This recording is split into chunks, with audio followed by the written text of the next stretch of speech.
Hello বন্ধুরা, তোমরা সবাই কেমন আছো? আশা করি সকলে খুব ভালো আছো। বমচন্দ্র লাইফস্টাইল চ্যানেল একটি নতুন ব্লগে তোমাদের সবাইকে স্বাগত। বেজে গেছে 8:30। মেয়েকে সকাল সকাল স্কুলে পাঠিয়ে মিনি ব্লগ এডিট করে লেগে পড়লাম এবার ঘরের কাজে। অনেক দিন ধরেই ভাবছিলাম মেয়ের আলমারিটা একটু পরিষ্কার করব। তাই ভাবলাম আজকে একটু করেই দিই। পরিষ্কার কিছু করার নেই, এমনি পরিষ্কারই আছে, খালি মেয়ের যে জামা কাপড়গুলো আছে না বড্ড অগোছালো। এটা কিন্তু মেয়ের আলমারি বললেও এটা আসলে একটা শোকেস। সাইডে আমি মেয়ের ঘরে পরার আর বাইরে পরা কয়েকটা জামা জামা রেখেছি। ওপরটায় থাকে মেয়ের বাইরে পরার জামা, যেটা পরে পড়তে যায় বা পিসির বাড়ি যায়। আর নিচ থাকে রাখি ওর রোজকার পরার জামা কাপড়, যেগুলো নিজেই বার করে। যেহেতু মেয়ে নিজের জামা নিজেই বার করে, তো বুঝতেই পারছো, একটা জামা বার করতে গিয়ে দুটো জামা ফেলে দেয় আর পরে ওই রকমই গুজে রেখে দেয়। কিন্তু এই যে গুছিয়ে রাখলে না, ও আবার সুন্দর করে বার করতেও পারে। তাই ভাবলাম গুছিয়ে দিই। আমাকে আবার গোছানো জিনিস খুব ভালো লাগে। আর সবচেয়ে বড় কারণ হচ্ছে যাতে জায়গার জিনিস জায়গায় থাকে। আর এই দেখো, কদিন আগে এই জামাটা কিনে এনেছি, দেখো কি রং টং লাগিয়ে পুরো জামাটাকে নষ্ট করে দিয়েছে। অবশ্যই প্যান্টটাও কিছু নষ্ট হয়ে গেছে, সেলাইটা কিরম ফেসে ফেসে গেছে। তো যাই হোক, দুটো একসঙ্গে নষ্ট হয়েছে, কিছু আর করার নেই। তবে বেশি দিন চললো না। আর এরপরেই মনে হলো যে মেয়ের পরার থাকটাও অনেক দিন পরিষ্কার হয়নি। ওই যে বলে না, একটা কাজ করতে গিয়ে চারটে কাজ করেই আসে। আর এই যে ব্যাগটা দেখলে, এটা হচ্ছে অভিশপ্ত ব্যাগ। হ্যাঁ, এটা একটা অভিশপ্ত ব্যাগ, কারণ যে মেলা থেকে এটা কিনেছিলাম সেলাই স্কুলে যাওয়ার জন্য। কিন্তু যেদিন থেকে এই ব্যাগটা কিনেছি সেদিন থেকে সেলাই স্কুলেই যাওয়া বন্ধ হয়ে গেছে। আর আজ পর্যন্ত সেলাই স্কুলে যাওয়া হয়নি। এছাড়া ব্যাগটা অনেকবার মায়ের কাছে নিয়ে গেছি। আরে দেখো, পরিষ্কার করতে গিয়ে কী পেলাম। এটা হচ্ছে একটা স্ট্যান্ড। হ্যাঁ, এটা ছোট স্ট্যান্ড বলতে পারো, তোমরা যাতায়াত করার সময় এটা ইউজ করতে পারো। আমিও কিনেছিলাম যে কোথাও ঘুরতে ঘুরতে গেলে, বাইরে গেলে এটা দিয়ে ভিডিও করব। কিন্তু এটা যে ফোন হোল্ডারটা আছে সেটা বড্ড নড়বড়ে ছিল। তো কদিন পরই তোমরা জানো আমি একটু বেরোবো, ঘুরতে ঘুরতে যাবো, তো সেই জন্য এটা একটু ঠিকঠাক করলাম। কিছুই না, কাগজ এঁটে হোল্ডারটা একটু ঠিক করলাম যাতে ক্যামেরাটাকে ভালোভাবে আটকানো যায়। জানি না কতটা কি কাজ করবে। যাই হোক, বলতে বলতে দেখে পেয়েছো সব থাকগুলো বার করে নিলাম। এতে অবশ্য বেশিরভাগ মেয়ের জিনিসই থাকে। আর এই খাতাটা হচ্ছে আমার সেলাইয়ের খাতা, যেখানে আন্টি এঁকে দিত আর মেপে দিত, আমরা ওইভাবে কাটতাম আর সেলাই করতাম। তবে লেখাগুলো কিছু বুঝতে পারিনি, কারণ পেন্সিলে লেখা ছিল। আর এই ওপরে থাকতে মেয়ের গুচ্ছের রং, পেন, পেন্সিল, এই সমস্ত কিছু থাকে। কদিন আগে এই ছোট্ট রং পেন্সিলটা যে হাতে দেখলে কিনে এনেছিলাম, ডোমসের, খুব ভালো। মিনি ক্রেয়ন বলে আছে। বিশ্বাস করো, অন্যান্য ক্রেয়নগুলো কিনে দিলে মেয়ে সব মটমট করে ভেঙে দেয়। বেশিরভাগ এক বাস্ক তো পুরো ভাঙা ক্রেয়ন পড়ে আছে। কিন্তু ওই যে ভেঙে গেলে মেয়ে আর ইউজ করতে চায় না। বাচ্চাদের নতুন জিনিস ইউজ করতে ভালো লাগে। তাই ওই ছোট্ট ক্রেয়নটা দেখেই আমি কিনে নিয়েছিলাম, কারণ হাতে ধরে আঁকতেও খুব সুবিধা। যাই হোক, এবার একের পর এক থাকগুলো সব খুলে নিচ্ছি, কারণ এগুলো একটু বেশ ধুলো ধুলো হয়েছে। যখনই ঝুল ঝাড়ি ভাবি এটা পরিষ্কার করবো, কিন্তু ওই যে ভাবতেই রয়ে যায়, করার হয় না। আর আজকে দেখো, ফাইনালি পরিষ্কার করতে বসে গেলাম। বেশ ধুলো হয়ে গেছিলো গো, কি ঝুল হচ্ছে। অবশ্য অন্যান্য রুমের থেকে আমার রুমটা একটু বেশিই ঝুল হয়, কী জানি কেন, বুঝতে পারি না। যাই হোক, তো এগুলো ভালোভাবে ন্যাকড়া দিয়ে পরিষ্কার করে নিচ্ছি। ন্যাকড়াটা অবশ্যই একটু ভিজিয়ে নিয়েছিলাম। আর সাইডে সাইডে থাকে মেয়ের স্কুলের ব্যাগ, পড়ার ব্যাগ, আর আমার ওই অভিশপ্ত ব্যাগটা। হ্যাঁ, ওই সাইডে ব্যাগ রাখি। তো সাইডে যে আলমারিটা আছে, আলমারিটা যেহেতু একটু উঁচু, তাই ওই সাইডে ওইটুখানি ফাঁকাই থাকে, তাই ওখানে ওই পড়ার এটা ঢুকিয়ে দিচ্ছি। আর এই যে দেখছো, এটা ছিল মেয়ের জন্য গল্পের বই কিনেছি, যেটা জীবনেও ও পড়ে না। বলেছিল শোনাবে, আমি শুনবো, কিন্তু না, সেটা আর হয় না। যাই হোক, এইটা তো পরিষ্কার হলো। তারপর আবার উঠলো বাড়িতে কটক যাই, আরেক ইচ্ছে হলো যে পাখাটাও পরিষ্কার করে। কারণ পাখাটা সেই সময় কাজ করার সময় বন্ধ করে রেখেছিলাম, কী জানি কেন করে রেখেছিলাম। গরমে হালত খারাপ হয়ে গেছে, তাও বন্ধ ছিল। কিন্তু যেই চোখটা গেল, দেখলাম পাখাটা বেশ ময়লা হয়ে গেছে, অনেকটা ময়লা জমে আছে। আর এত সুন্দর কালারে ময়লা জমেছে না, দেখতে বড্ড জঘন্য লাগছিল। তাই টুল নিয়ে চলে এলাম। এইগুলো অনেক সময় ছেলেরা করে, কিন্তু আমার বরের ভাই সময় হয় না, আর এইসব কাজও করতেও চায় না, তাই আমিই করি না। আর আমাদের খাটটা বেশ উঁচু থাকার জন্য এটাতে টুল রাখলেই হাত চলে যায়। তবে দুগ্গা দুগ্গা বলে উঠেছিলাম, যদি একবার আচার খাই তাহলে আর দেখতে হবে না, কোমর কোমর ভেঙে একাকার। যা ফিগার করেছি কি আর বলবো, বলে আর নিজেকে লজ্জা দিলাম না। যাই হোক, বলতে বলতে পাখাটাও পরিষ্কার দিল। তবে এটাই আমার শেষ ছিল, এরপরে আর কিছু করবো না। এবার বাড়ির মেন কাজগুলো করতে যাবো, কারণ বেজে গেছে হচ্ছে 10টা। একটু পরেই মেয়ে স্কুলে ছুটি হবে আর মহারানী চলে আসবে। আমি চান টান করে পুজো না দিলে আমার না কি হবে। আজকাল না খুব একটা না কাজ করতে পারি না, কি জানি কেন, একটুতেই হাঁপিয়ে যায়। আগে এই জিনিসটা ছিল না, এখন আবার ইদানিং হচ্ছে, একটু করলেই হাঁপিয়ে যায়। যাই হোক, এখন বিছনাটা ভালোভাবে ঝেড়ে নিচ্ছি, যেহেতু দেখলেই পড়ার থাক, পাখাটা পরিষ্কার করছি, বেশ ঝুল পড়েছে।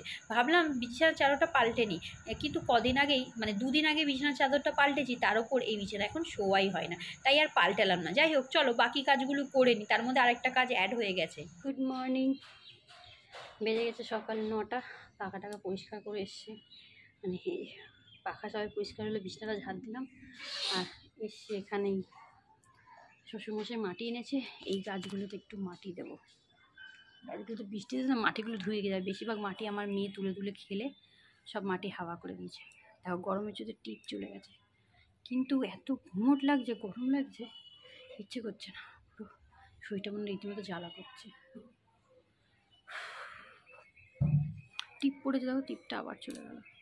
এই গরমকালে না মানে 2-3 বাস্ক টিপ কিনে রাখতে হবে আমাকে। টিপ পড়ার সঙ্গে সঙ্গে খালি এরম করলাম একবার মাথাটা, ব্যাস কোথায় উড়ে চলে গেল। কিছু কাজই করিনি এখনো, শুধু বিছনা চার দিলাম, একটু পাখাটা আর ওই আমার মেয়ের পড়ার এটা থাকগুলো পরিষ্কার করলাম, ব্যাস। ওতেই যেন শরীরটা কেমন কেমন করছে, মানে গরম লাগছে, মানে এমনি খারাপ কিছু করছে না। আর এইদিকে দেখো আমার চুল, এই চুলটা এমনি খারাপ ছিল, আর একটা মহা মহা খারাপ শ্যাম্পু করে আমার চুলটা বরবাদ হয়ে গেছে। সেটা হচ্ছে হেড অ্যান্ড শোল্ডারে মিন্ট শ্যাম্পুটা। আমি সবসময় লরিয়াল করি, মানে যবে থেকে লরিয়াল করা শুরু করছে আমার চুল অনেকটা ভালো হচ্ছে। আর এই যে এইগুলো দেখছো, এগুলো হচ্ছে আফটার প্রেগনেন্সি হয় সবার চুল ছেড়ে, আর আমার চুল গোড়া থেকে ছেড়ে না, আমার চুল এই যে হাফ থেকে ছেড়ে। এরকম কারো সমস্যা আছে আমি বলবো, মানে এই যে হাফ থেকে ছিঁড়ে যায়, মানে যে গোড়া থেকে অনেকে উঠে যায় সেটা না, আমার এই যে চুল এই যে এইটুখানি হয়, এখান থেকে ছিঁড়ে গেল এই যে। আর আমি একটু জোরেও চুল আজরাই, পুরো পাগলি লাগছি। যাই হোক, তো ওই শ্যাম্পুটা করার পর এখন দেখছি চুলটা পুরো লাল হয়ে গেছে, মানে চুলে কোনো পুষ্টি কোনো কিচ্ছু নেই। আর অনেক দিন হয়েছে ডিম দইও মাখিনি, আমি খেয়াল করিনি, কত শ্যাম্পু করলে রাফ রাফ লাগতো, কন্ডিশনার করতাম তাও মনে হচ্ছে রাফ রাফ। কিন্তু সে কালকে আমার বর বলছে তোমার চুলে তো কালোই নেই, পুরো লাল ফ্যাকাশে চুল হয়ে গেছে। আমি বলছি ঠিক তো। আর কালকে শ্যাম্পু করিনি, কালকে কী জানি কেন চুলটা আমার যেন হালকা কেমন ভসভসে হয়ে গেছে। আগের একটা ভিডিওতে বলছি চুলটা ভসভসে, আমার বর বলে ওই যে তুমি এই শ্যাম্পুটা করছো ওটা ভালো না। ও আমাকে একদিন আগে বলো যে এই শ্যাম্পুটা করলে চুলটা বড় রুক্ষ রুক্ষ হয়ে যায়। আমার চুল যে এতটা বরবাদ করে দেবে বুঝতে পারিনি, মানে একদম মানে শেষ চুলটা। এখন এই চুলটা ঠিক হতে যে কত সময় লাগবে, মানে দেখতে পাচ্ছি দেখো চুলগুলো পুরো লাল হয়ে গেছে, এই দেখো লাল হয়ে গেছে, ঠিক আছে, চুলগুলো লাল হয়ে গেছে। এটা এটা কালারের জন্য না, অপুষ্টিজনিত, মানে শরীরের না, চুলের অপুষ্টির জন্য চুল এরকম হয়ে গেছে।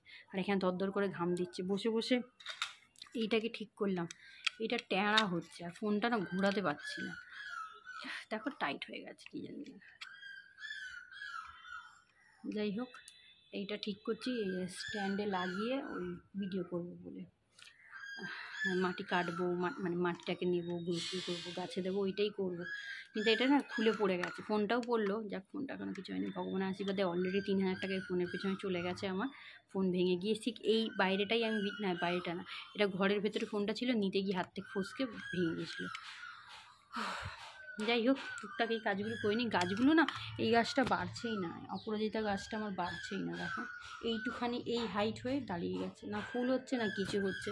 গাছের নিচে বলে আমার মনে হয় হচ্ছে না, কেন কি দেখো এইখানে আছে লেবু গাছটা, আর লেবু গাছটা দেখেছে দেখো, ঠিক ওর নিচেই অপরাজিতা গাছটা ওই দিকটা লাগিয়েছি। আর ওই যে নয়নতারা গাছটা ওইটা ওই দিকে চলে গেছে রোদ নিতে, তো ওতে হয়, কিন্তু অপরাজিতা গাছটা প্রায় 1.5 মাস হয়ে গেল, 1.5-2 মাস হচ্ছে, কিছুই হচ্ছে না, ওই রকম ওইটুখানি হয়েই রয়ে গেছে। ভালো লাগছে না, ভালো অপরাজিতা শ্রাবণ মাসে একটু অপরাজিতা ফুল হবে, হলেও না লাগাতে পারলাম না, দেখা যাক কী হয়। আর এইদিকে আমাদের পাশের বাড়ি ওই যে ওইটা হচ্ছে সজনে গাছ, ও পুরো ছায়া করে দিয়েছে, এদিকে আম গাছ এরাও পুরো ছায়া করে দিচ্ছে, গাছের ছায়া বেশ ভালোই লাগে, কিন্তু আমার ফুল গাছগুলো বাড়ছে না।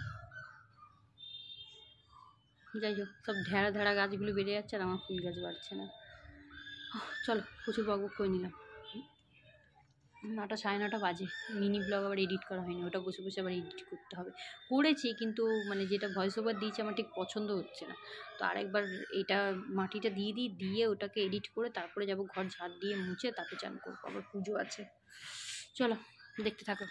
শ্বশুরমশাই গাছের জন্য মাটি আনিয়েছে, হ্যাঁ গাছ লাগাবে, উনি অনেক গাছ লাগাতে ভালোবাসে, আর আমরা তো শহরে থাকি, চারদিকে সিমেন্ট, মাটি তো পাওয়াই যায় না, তাই টাকা দিয়ে মাটি আনিয়েছে।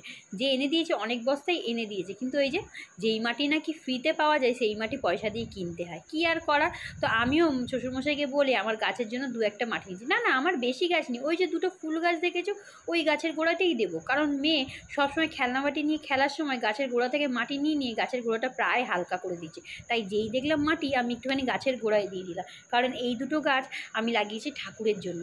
তার মধ্যে নয়নতারা গাছটা রোদ পেয়ে ওই দিকে চলে গেলেও ফুল হচ্ছে, কিন্তু এদিকে অপরাজিতা গাছটা একদমই ফুল হচ্ছে না। প্রায় 3 মাসের ওপরে হয়ে গেছে, কিন্তু যেটুকু করার সেটুকুই বেড়ে আছে, না ফুল হচ্ছে না কিছু হচ্ছে। কবে যে একটু ফুল হবে তাই আশা করছি, তাই একটু বেশি করে মাটি দিয়ে দিলাম।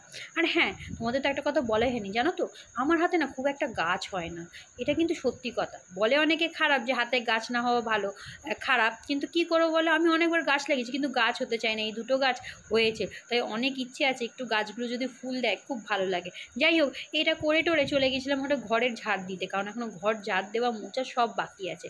আর এই যে হাতে একটা প্লাস্টিক পেয়েছি, আমি আবার প্লাস্টিক দেখলেই জমা করে রান্নাঘরে রেখে দিই।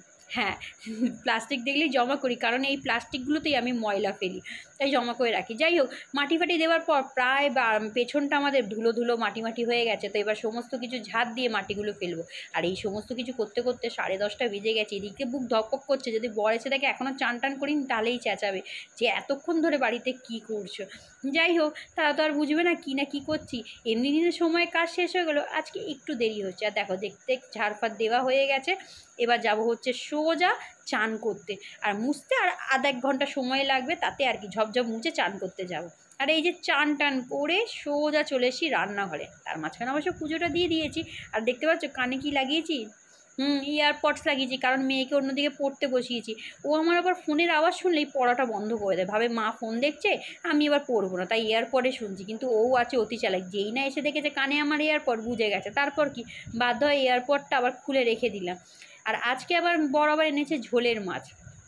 হ্যাঁ, কারণ মুখে আমার বেশ দানা বেরোচ্ছে। আমি আবার তেল মশলা খেলে কি জানি কেন মুখে দানা বেরোতে শুরু করে দেয়, তাই বরকে বললাম দানা বেরোচ্ছে, তাই বর আবার আজকে নিয়ে এলো ঝোলের মাছ। বললো কিছু করতে হবে না, ঝোল করো আর একটু শাক আর ভাত করো। ঝোল এমন একটা জিনিস তুমি খেলে না বেশ ভালোই লাগে।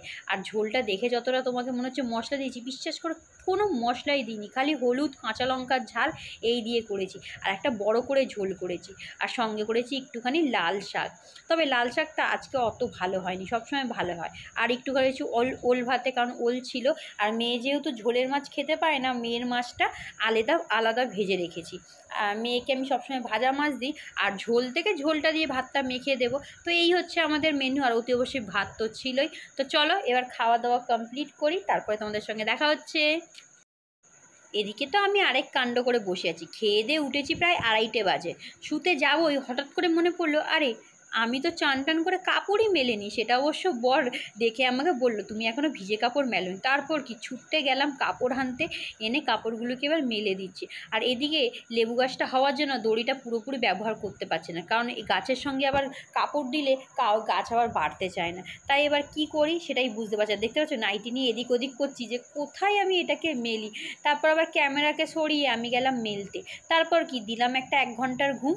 সোজাও ঘুম থেকে উঠে মেয়েকে রেডি করে এবার বেরিয়েছি গানের স্কুলে। এটাও হয়েছে এক বেশ চাকরি, মেয়েকে গানের স্কুলে নিয়ে যাও নিয়ে আসো। সত্যি কথা বলতে গানের ক্লাসটা মাত্র 1/2 ঘন্টার, কিন্তু ওই যে 1/2 ঘন্টা যেতে 1/2 ঘন্টা আসতে, এই চক্করে প্রায় 1.5-2 ঘন্টা লেগেই যায়। তারপরে মেয়ে আবার বলে যে একটু পার্কে যাব। সত্যি কথা বলতে আজকাল বাচ্চাদের প্রচুর চাপ, পার্কে তো মেয়ে যেতেই পারে না। তাহলে ঠিক আছে চলো আজকে একটু তাড়াতাড়ি যাচ্ছি, কারণ এখন বাজে 4:30, 5টার মধ্যে পৌঁছে যাবো। আর 5টা থেকে 5:30 যদি ওর গানটা হয়ে যায় তাহলে 6টার সময় বলেছি ওকে একটু পার্কে নিয়ে যাবো। তো মেয়ে বেজায় খুশি যেহেতু ওকে পার্কে নিয়ে যাবো। তবে আসার সময় টুক করে চলে আসছিলাম, কিন্তু মেয়ে পার্ক দেখেই বললো না না আমাকে তো পার্কে নিয়ে যাবে বলেছিল চলো।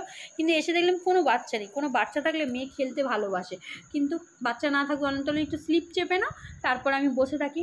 তাই আমি বসেছিলাম, ও স্লিপ চাচ্ছিলো। দেখতে পাচ্ছ কতটা দুরন্ত হয়েছে, সিঁড়ি তো ইউজই করে না, এখান থেকেই সোজাসুজি দৌড়ে উঠে পড়ে। আর আমি এখানে বসেছিলাম, আর দুটি কাকিমা এসে নিজের ঘরের গল্প করছিল। মাঝখানে আমিও 2-1টা গল্প করেছি। গল্পের মূল বিষয় হচ্ছে কোথাকার মিষ্টি ভালো। হ্যাঁ, এবার সত্যি বলতে কি মিষ্টি যেই দোকানে ভালো হয় তবেই মিষ্টি খেতে ভালো লাগে। সব দোকানে মিষ্টি অবশ্য আমিও খাই না, মানে বর আনলেও আমি খেতে চাই না। আমি বলেই দিই যে এই দোকানটা থেকেই আনবে। তোমাদের বলো তোমাদের কীরকম পছন্দের দোকান আছে যে সেই দোকানের মিষ্টি খাও, না হলে খাও না? আমার তো ভাই আছে, আমি যে ভালো দোকানের না হলে আমি একদম খেতে পাই না। তবে হ্যাঁ দামি হতে হবে এরকম কোনো না, কিন্তু ওই পার্টিকুলার দোকান থেকে আনতে হবে। যাই হোক, এর মধ্যে মেয়ের খেলা হয়ে গেছে আর প্রায় বেজে গেছে 6টা, তাই মেয়েকে নিয়ে চললাম এবার বাড়ি। আর যেতে যেতে 6:30 বেজেই যাবে, তারপরে দুধ খাবে, আবার 1 ঘন্টা পড়বে। তো চলো আজকের ব্লগটা এখানেই টাটা বলছি, দেখা হচ্ছে নেক্সট ব্লগে। ততদিন সকালে ভালো থাকো, সুস্থ থাকো আর হাসতে থাকো। আর হ্যাঁ, ব্লগটা ভালো লাগে লাইক কমেন্ট করতে কিন্তু ভুলো না। টাটা।